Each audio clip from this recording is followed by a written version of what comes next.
My husband went on vacation with his girl Bestie. So my fiancé Julian just texted me asking if we can meet for dinner tonight because he needs to discuss wedding expectations, and it's important.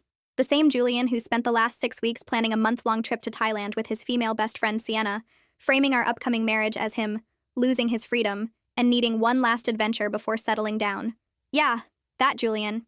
I'm sitting here staring at my engagement ring wondering what fresh nightmare he's about to drop on me tonight, because if the last 6 weeks have taught me anything, it's that every conversation with him lately ends with me questioning my sanity. Because honestly, after listening to him quote Sienna's relationship wisdom like she's some kind of guru, after finding their secret text threads calling me jealous and controlling, after watching him book this entire escape with another woman 2 months before our wedding, I'm starting to think this dinner is going to be the breaking point. Let me explain how we got here because I need to process this before I walk into whatever he has planned for tonight. 6 weeks ago, Julian came home from Sunday brunch with Sienna and announced they'd been having a really important conversation about our future. His energy was weird, nervous but excited, like someone about to pitch an idea they know is controversial. I was folding wedding RSVPs at the dining table, checking off names of people who'd be watching us get married in just 2 months, when he sat down across from me with this serious expression. He said Sienna had opened his eyes to something he'd been feeling but couldn't articulate. That marriage is forever, and forever is a really long time. And before he committed to forever, he needed to make sure he knew who he was as an individual. Because once we got married, he'd be locked into family obligations and responsibilities and routines, and he'd never have another chance to just be spontaneous and free and himself. He needed one last trip before the wedding. 1 month in Thailand with Sienna, to find himself before he lost himself in marriage. I sat there with a stack of RSVPs in my hand, cards from people who'd already bought plane tickets and booked hotels to watch us promise forever to each other, and stared at him. I asked if this was a joke. He said no. He was completely serious. Sienna takes these freedom trips with all her friends before they get married, and she'd been explaining to him how crucial it is for his mental health and our future relationship. That the strongest marriages are between two people who know themselves as individuals first. I asked why he couldn't take a trip with his guy friends, or why we couldn't take a trip together before the wedding. He said his guy friends would just want to party and wouldn't give him space for real self-reflection. And taking a trip together would defeat the entire purpose. He needed distance from us to figure out if he was truly ready for us to become permanent. He needed to experience life without me to make sure he wanted life with me. The way he said it made our engagement sound like a mistake he needed to verify before it was too late. Like proposing had been impulsive and now he needed to check his work. When I pointed that out, he got defensive and said I was being dramatic.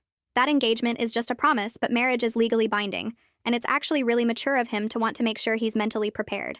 That most people don't have the self-awareness to recognize their needs before it's too late. Over the next few weeks, the arguments were constant. Every conversation circled back to his trip. He'd already started planning with Sienna. I'd overhear their calls about temples and beaches and full moon parties. They had whole itineraries mapped out. When I'd try to talk to him about my concerns, he'd shut me down with therapy speak about how I was trying to control his autonomy. That my discomfort with his female friendships revealed my insecurities. That if I really trusted him, I wouldn't have a problem with this. He kept quoting Sienna like she was some enlightened relationship expert. Sienna says couples who give each other radical freedom have the strongest bonds. Sienna thinks people who need constant reassurance aren't ready for marriage.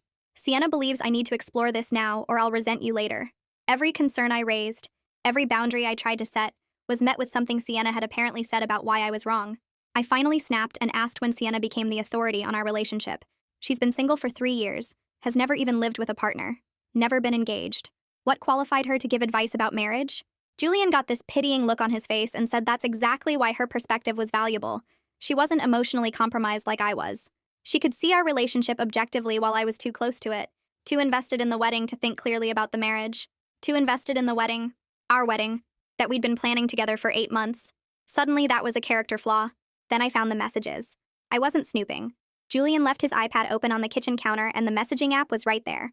Months of conversations between him and Sienna that made my blood run cold. Her pushing and pushing. Are you sure she's the one? You're only 29. You have your whole life ahead of you. She seems very focused on the wedding, but is she focused on your happiness? Marriage is forever. You need to be absolutely certain. And Julian responding, sometimes I wonder if I'm settling. What if I'm just doing this because it's what's expected? I love her, but is that enough? You're right, I need to really think about this. The worst message was from 3 weeks ago. Sienna wrote, if she really loves you, she'll support this trip. If she fights you on it, you'll know she's more interested in controlling you than understanding you. Julian responded, you're right. This will be a good test of whether she's ready to be a wife. A test. Our relationship 2 months before the wedding was a test designed by another woman. When I confronted him about the messages, He didn't apologize. He said I'd invaded his privacy and that me snooping proved Sienna's point about my trust issues. I told him I didn't have trust issues. I had a fiancé planning to leave me for a month with another woman issues. He said I was being dramatic and manipulative, twisting things to make him the villain when he was just trying to be honest about his needs. Every feeling I expressed got reframed as a personality defect. I was controlling, insecure, not ready for marriage, too focused on the wedding, too emotional, too reactive. According to Julian, I was basically a walking collection of red flags that he was generously trying to work through because he loved me despite my flaws. Last week, he officially announced he was going through with it. He'd bought plane tickets, booked accommodations, planned the whole thing with Sienna. 5 weeks in Thailand and Bali. It had grown from 4 weeks without him even telling me. Leaving in 2 weeks, getting back 1 week before the wedding. When I asked how he could make such a massive decision without my input, he said he had considered my input, but ultimately his mental health had to come first. That he couldn't start our marriage already feeling resentful about missing this opportunity. I asked if he understood how insulting it was that marrying me required a month-long escape first. He said I was twisting his words again. This wasn't about escaping me. It was about finding himself. And the fact that I couldn't see the difference proved exactly why he needed the space. Every conversation ended the same way, with me somehow being the problem. My concerns were invalid. My feelings were irrational. My boundaries were controlling. And through it all, Sienna's voice in his ear, telling him he was right and I was wrong, that he deserved this, and I was being selfish. So here we are. 6 weeks of fighting, 6 weeks of being gaslit, 6 weeks of watching my fiancé plan an escape from our marriage before it even starts. And now he wants dinner to discuss wedding expectations. Part of me stupidly hopes maybe he's finally coming to his senses, that maybe the man I fell in love with will show up tonight and we can salvage this. But a much bigger part of me knows exactly what this is. He's going to announce he's going regardless of how I feel, probably with a whole speech prepared about what I need to work on while he's gone. Well, I'm done being the accommodating fiancé. Time to hear what he has to say. Update coming after dinner. First update. I'm sitting in my car in the parking lot of the restaurant right now, and I honestly can't decide if I want to laugh or scream. So remember how Julian wanted to meet for dinner to discuss wedding expectations? Well, buckle up because this man just revealed exactly how little he thinks of me, our relationship, and apparently women in general. And I'm genuinely questioning every decision I've made in the last 2 years. I got to the restaurant early and spent 15 minutes giving myself a pep talk. Part of me was still hoping this would be the moment he'd realize how insane he'd been acting, that maybe he'd come to his senses and we could salvage this. I should have known better. Julian walked in with this confident energy that immediately set me on edge. He kissed my cheek like everything was normal, sat down, and ordered us a bottle of wine like we were celebrating something. When the waiter left, I asked him straight up what this dinner was about. He leaned back in his chair and said he'd been reflecting a lot on our relationship and our upcoming marriage. I was nervous because his tone was giving the therapist explaining things to difficult patients. He said that our recent disagreements about his trip had revealed some concerning patterns in my thinking that he felt we needed to address before moving forward with the wedding. I asked what patterns he was talking about. He actually had the audacity to pull out his phone and show me notes, like he'd written down a list of my character flaws. He started with how I'd reacted emotionally instead of rationally to his trip announcement, how I'd made his needs about my insecurities instead of supporting his personal growth, how I seemed more focused on the wedding than the marriage, which worried him about my priorities. Every point felt like a punch to the gut, but I stayed quiet and let him talk because I needed to hear exactly how deep this went. Then he got to the real point of the dinner. He said he'd decided, not discussed, not asked, that he's going on the trip regardless of my feelings about it, that he can't let my discomfort dictate his choices, or he'll end up resenting me for the rest of our marriage. He said this like he was being noble, like he was doing us both a favor by establishing boundaries before we said our vows. I asked if he understood that most people would consider planning a month-long vacation with another woman 2 months before their wedding to be a massive red flag, not a boundary. He said that's exactly the kind of conventional thinking that stifles relationships. But wait, it gets so much better. He then launched into what he'd planned for me while he was gone. He said, and I'm quoting here because I'll never forget these words, "I think you should use this time to really focus on preparing for your role as my wife." I asked him what he meant by that, and he actually smiled like he was about to give me helpful advice. He said that since I'd been so focused on my career, I hadn't really thought about the domestic side of marriage, that his mom had mentioned I didn't know how to make his favorite meals, and maybe I could take some cooking classes, that I could use the time to practice making our house more of a home instead of just a place we sleep. I sat there in complete shock as he kept going. He said marriage would require me to shift my priorities a bit, maybe consider going part-time at work eventually, so I could focus more on our home life and future family. That Sienna had really opened his eyes to how important it is for wives to support their husbands' ambitions instead of competing with them. That the strongest marriages have clear roles and expectations, and he wanted to establish that now before we made things official. I finally found my voice and asked if he was seriously telling me I needed to become a 1950s housewife while he went on vacation with another woman. He got this frustrated look and said I was twisting his words, that he just wanted me to understand that marriage requires sacrifice and compromise, and right now he wasn't seeing much willingness to compromise from my end. I pointed out that I'd been compromising our entire relationship while he demanded I accept increasingly disrespectful behavior. He said that's exactly what he meant about my attitude. I saw support as disrespect, which revealed a fundamental misunderstanding of partnership. Then came the line that made me realize I was talking to a stranger. He said, and I quote, "Supportive wives don't question their husband's female friendships. If you can't handle me having close women friends, you're not ready for marriage. Part of being a wife is trusting your husband completely and not creating drama where none exists." I asked him how he'd feel if the roles were reversed, if I announced I was taking a month-long trip with a male friend 2 months before our wedding, told him to use the time to work on being a better husband, and suggested he go part-time at work to support my career better. The look on his face was everything I needed to see. For just a second, his mask slipped, and I saw pure outrage at the idea of me doing exactly what he was demanding I accept from him. But he caught himself quickly and said that would be different because men and women have different relationship needs. That women are naturally more nurturing and home-focused, while men need more freedom and independence. That comparing our situations wasn't fair, because the dynamics are fundamentally different. I told him that was the most sexist thing I'd ever heard him say. He said it wasn't sexist, it was biological reality, and the fact that I was offended by basic gender differences showed how influenced I'd been by modern feminist nonsense that was destroying healthy relationships. I couldn't even respond to that. I just sat there staring at this man I'd agreed to marry, wondering when he'd become this person, or if he'd always been this way, and I'd just been too blind to see it. He took my silence as agreement and kept going. He laid out exactly what he expected from the next 2 weeks before he left. I'd stop complaining about his trip. I'd work on my domestic skills and my attitude. I'd think seriously about my career trajectory and how it would fit into our marriage. And I'd apologize to Sienna for being unwelcoming and hostile toward his friendship with her. Apologize to Sienna, the woman who'd been poisoning my relationship for months. The woman who'd convinced my fiancé that I was the problem. I asked if he was joking. He said he was completely serious, that Sienna had been nothing but supportive of our relationship, and I'd treated her terribly just because I was jealous and insecure. That part of growing up and being ready for marriage meant acknowledging when you're wrong and making amends. I asked about the logistics of our relationship while he was gone. Would we talk every day? Would I be involved in any decisions about the wedding? What was the plan? He got uncomfortable and started hedging. Said he couldn't promise daily communication because he needed true separation to really think.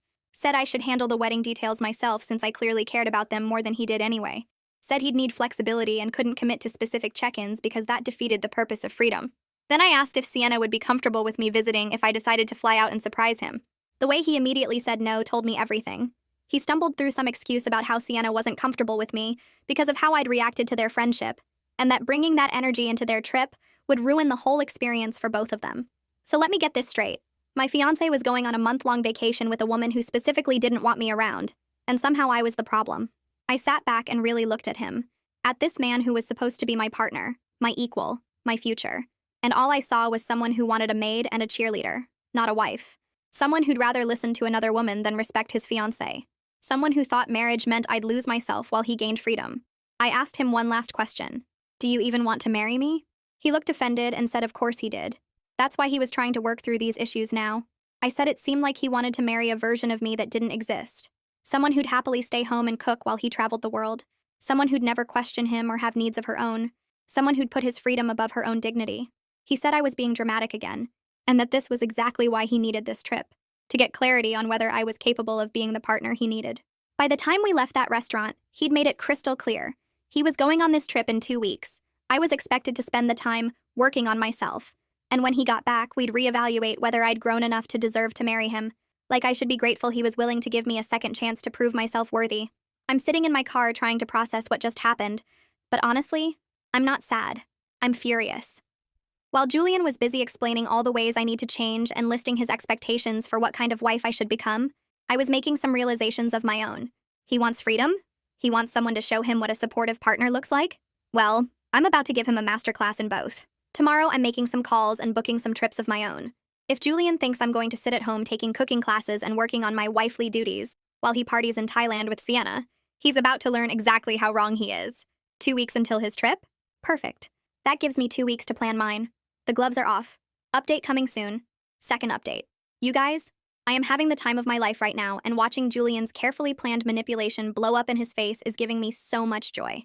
If he wanted to test my boundaries and see how much disrespect I'd tolerate, well, he's about to find out I'm much better at this game than he ever imagined.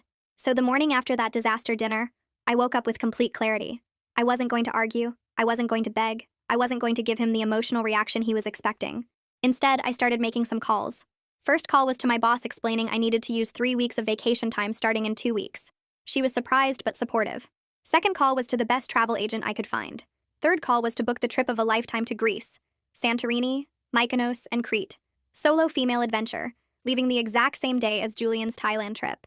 When Julian texted me that afternoon saying he was starting to pack and asking if I'd had time to think about what we discussed, I responded with the sweetest message. I have. I've actually been thinking a lot about freedom and personal growth. I'm so glad we had that conversation. He called immediately, probably confused by my tone. I answered cheerfully and told him I'd done some reflecting and realized he was right. We both needed space to figure out who we are as individuals. So I'd booked myself a 3-week trip to Greece, leaving the same day as his Thailand adventure. The silence on the other end was absolutely golden. Then he started sputtering about the wedding planning and vendor meetings and dress fittings. I reminded him sweetly that he'd said I was too focused on wedding details and should focus more on personal growth. So I was taking his advice. The confusion in his voice was delicious. He asked who I was going with, and I said I was going solo, just like he'd taught me about the importance of independence and freedom in relationships. He said that was different because I had responsibilities at home. I asked what responsibilities. The cooking classes he'd suggested? I could learn to make moussaka in Greece just as easily as his mom's pot roast here. By the time we hung up, he was clearly unsettled, but couldn't argue because I was literally doing exactly what he'd told me to do, just not in the way he'd imagined. That evening, I posted my plane tickets to Instagram. Some people get pre-wedding anxiety. I'm getting pre-wedding adventures. Sometimes the best marriages start with 2 people who truly know themselves. Julian called within minutes. What is this supposed to mean? I told him I was just being supportive of his philosophy about freedom before marriage, that I'd realized he was right about needing space to grow individually. The frustration in his voice when he couldn't quite call me out without being a hypocrite was chef's kiss perfect. The next 2 weeks were gold. Julian kept sending me updates about his packing like I was supposed to care. Photos of his suitcase, his new travel backpack, questions about whether he should bring his nice shoes. I responded to each one with increasingly pointed comments. Make sure to pack sunscreen for those beach clubs with Sienna. And don't forget nice outfits for all those sunset dinners. He couldn't tell if I was being supportive or sarcastic, and it was driving him insane. Then the departure day came. Julian and I both left for the airport. Him for Bangkok, me for Athens. The look on his face when he saw my packed bags was priceless. He'd clearly hoped I'd come around and see him off like a good little fiancé. Instead, I was calling my own ride, bright-eyed and excited for my own adventure. The first 2 days, I posted gorgeous content from Santorini. White buildings against blue sky, incredible sunsets, wine tasting, exploring villages. Meanwhile, Julian was posting typical tourist stuff. Temples, street markets, him and Sienna making goofy faces at the camera. Then on day 3, everything shifted. Julian's posts turned into full-on beach club party content. And Sienna was in almost every photo wearing almost nothing. Photos of Sienna in a tiny red bikini at an infinity pool, both of them holding cocktails. Sienna in a neon pink string bikini on a boat. Beach club pictures where she was practically draped over him in a barely there white swimsuit. Pool party shots, her in different bikinis every day.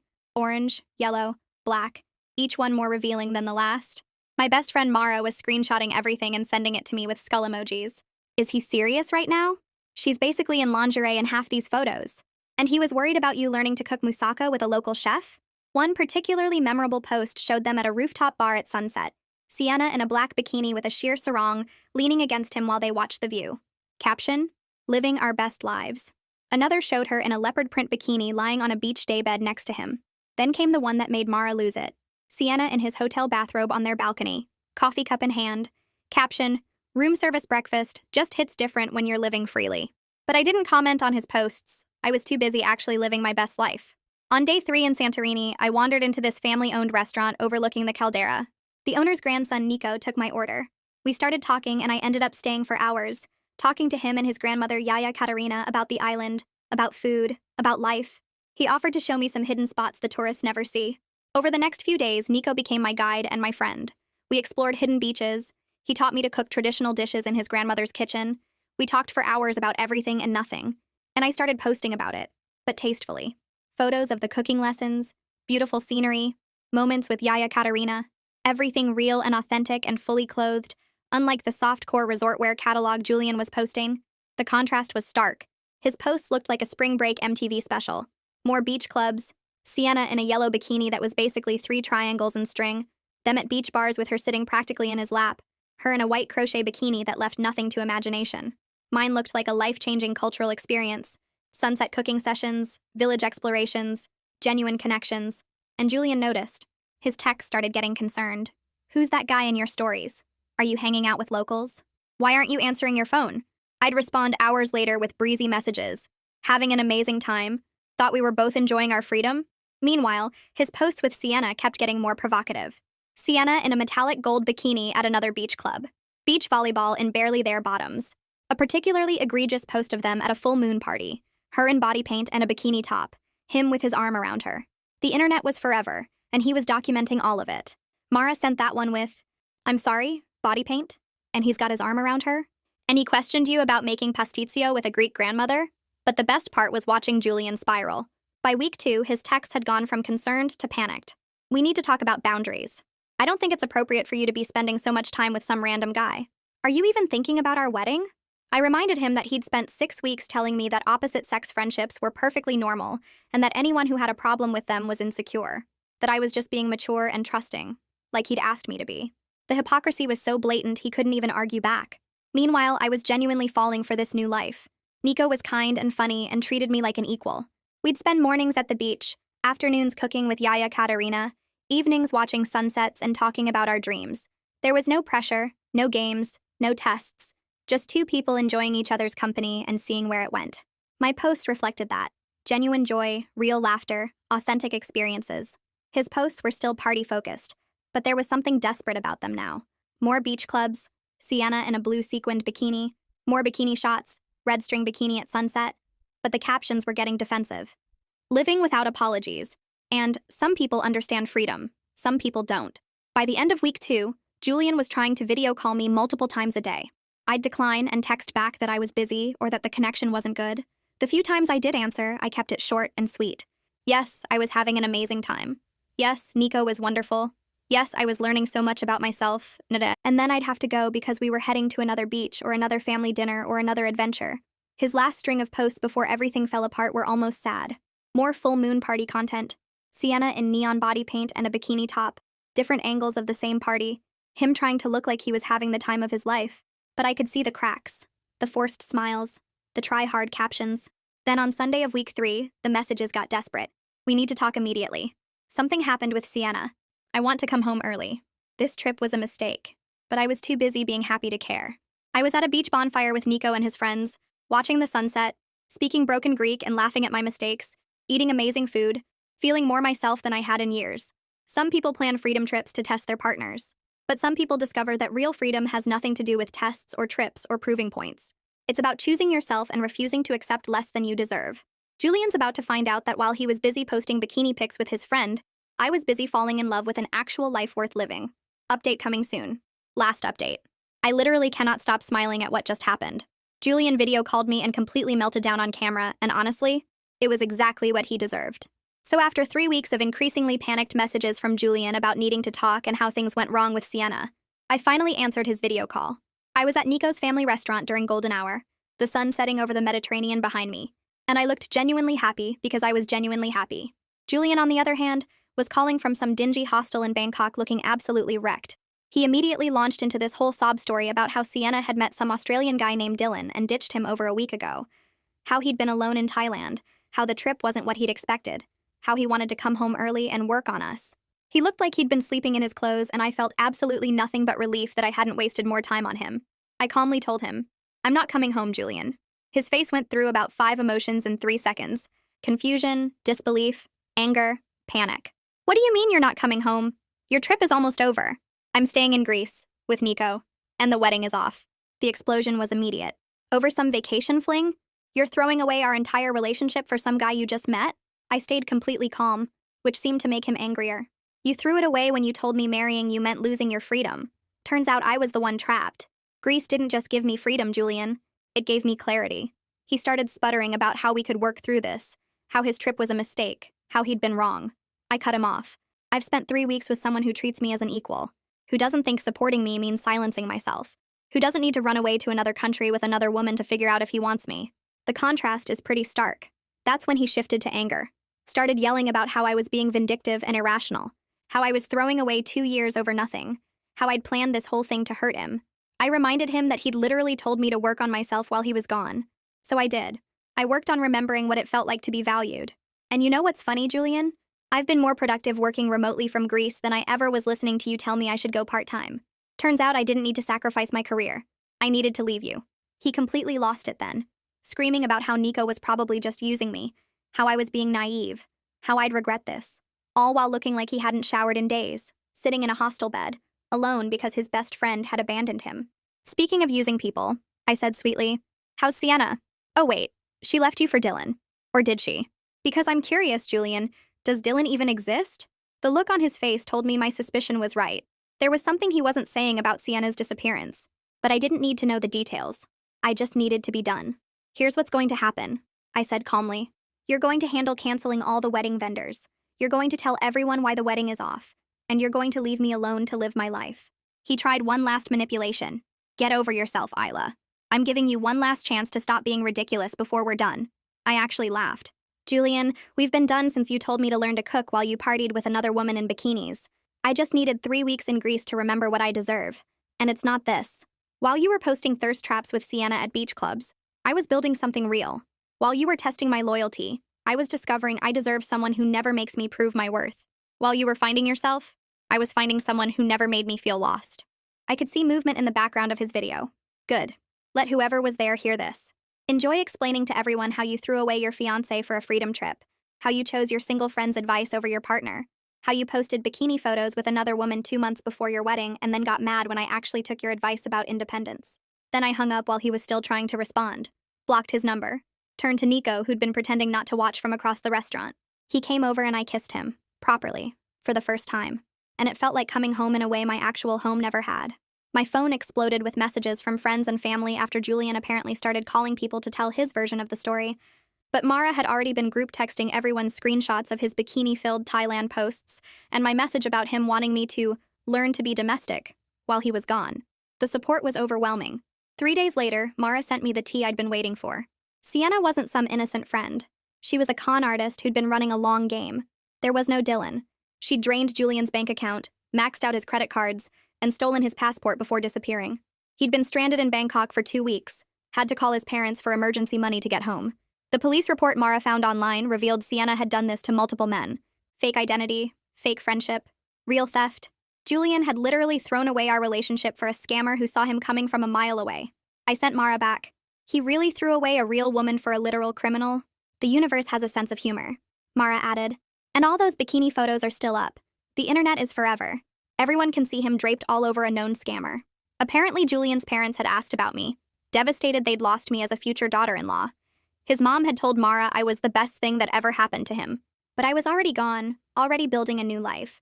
3 months later, mutual friends reported Julian was back home living with his parents, broke, trying to rebuild his credit, and dealing with the humiliation of everyone knowing he got scammed by his best friend. 6 months later, I'm still in Greece. Extended my visa, working remotely for my company, helping out at Nico's family restaurant when I can, learning Greek from Yaya Katerina, cooking family recipes, integrated into village life. I'm happy in a way I didn't know was possible. My last Instagram post was simple. A photo of me and Nico at a beach bonfire. Genuine laughter, surrounded by friends. Caption, chose freedom. Found myself. Never settling again. Mara commented. From almost bride to Greek island goddess. This is what choosing yourself looks like. To anyone dealing with someone who thinks they can test you, manipulate you, or make you smaller to fit their vision, don't argue. Don't beg. Just choose yourself and watch them realize too late what they lost. Julian wanted freedom. He got it. Just not the kind he imagined. And I got something better. A life where I'm valued, respected, and truly free. Living well really is the best revenge.